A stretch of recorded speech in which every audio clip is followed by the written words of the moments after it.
So you want some recommendations of books to read during Caribbean Heritage Month in June? Well, you can read Caribbean books anytime.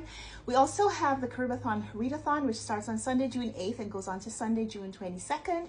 2 weeks plus a bonus day to read all the Caribbean books you can. I sorted my recommendations into 3 categories.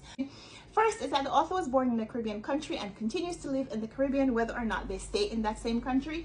The few such authors are Lorna Goodison. This is her memoir from Harvey River. Lorna Goodison is from Jamaica. Earl Lovelace is from Trinidad. He wrote The Wine of Astonishment, as well as several other novels that I have loved.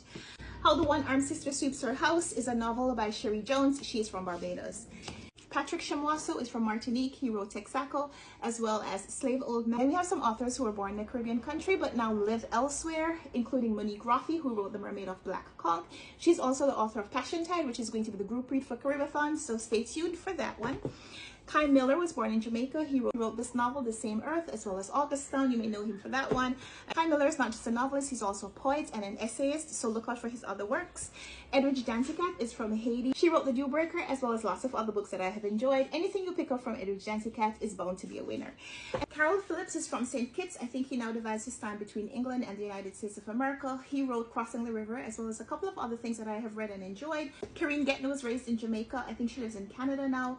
Her novel, When Life Gives You Mangoes, was written for a more childlike audience. I think this is middle grade appropriate, but it's something that can be enjoyed by an adult audience as well, because it definitely gives that old school Jamaican experience, and I love that.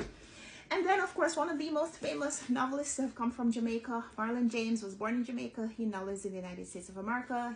He was the first Jamaican to win the Booker Prize with this novel, A Brief History of 7 Killings. He's authored several other novels that I have read and enjoyed, so definitely want to recommend this one to you as well.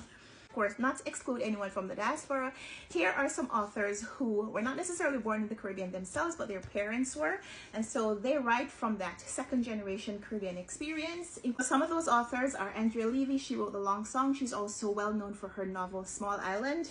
Naomi Jackson was born in the United States of America. Her father, I think, is from Barbados, and in this novel, The Star Side of Bird Hill, she captures that experience of a child who was born and raised in the United States being sent back to the Caribbean, even though that's not where they're from.